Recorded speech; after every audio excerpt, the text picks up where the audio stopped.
রাতের কৃষক দেখতে পাচ্ছেন, হ্যাঁ এই যে রাতে ঠিক করছে, তিনি কৃষি কাজ করেন, তিনি আমাদের এই গ্রামের কৃতি সন্তান। আর বিশেষ করে হাঁসের একজন আমাদের অধিবেশন হয়। ওই দেখছে আমার পিপা বাগানের টাকসার দেখছো তো, পিপা বাগানের টাকসার দেখছো, পিপা বাগান, হ্যাঁ ওটা তো গেলই না। আচ্ছা যাই হোক, সেটা গাছটা কেমন হয়েছে? গাছ লাগাই নাই, কেবল বেড করিচ্ছে। আচ্ছা যাই হোক, রাত্রিতে আর দেখাবেন না কৃষি সাহেব, পিকনিক খাওয়া এই যে রাতের। যাই হোক এই যে আমাদের রাতের কৃষক চতুর্মুখে ঘন ঘন পাতলা ব্যাংক ডাকিচ্ছে। আমার মোবাইল টোবাইল দুনিয়া হাতে।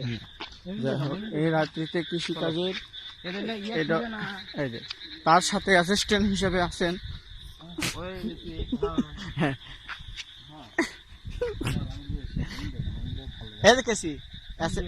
অ্যাসিস্ট্যান্ট হিসেবে আমাদের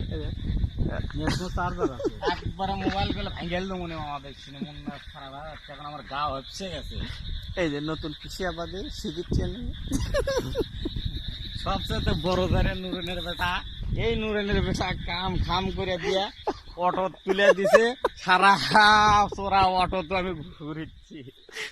যাই হোক, এই আমাদের বড় কৃষিজীবীর সাথে যাইছিলেন লাগে। আপনারা দর্শক কিন্তু আমার পাবনা থুয়েছেন, এ বাবা হিরু এই যন্ত্রণার মলম আর লাগাইস না।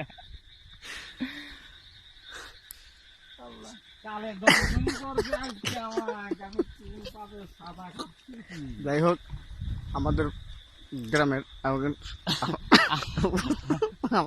গ্রামের সর্বোচ্চ বড় কৃষি ইয়াকুব আলী, গ্রাম দেওয়ারাপাড়া,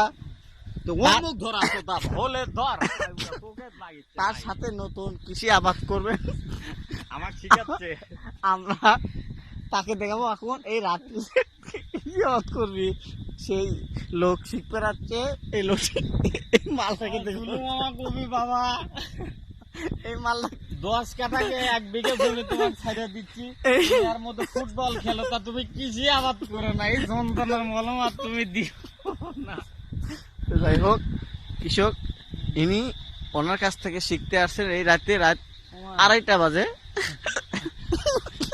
তিনি কি আবাদ, ঢেঁড়স, করলা আর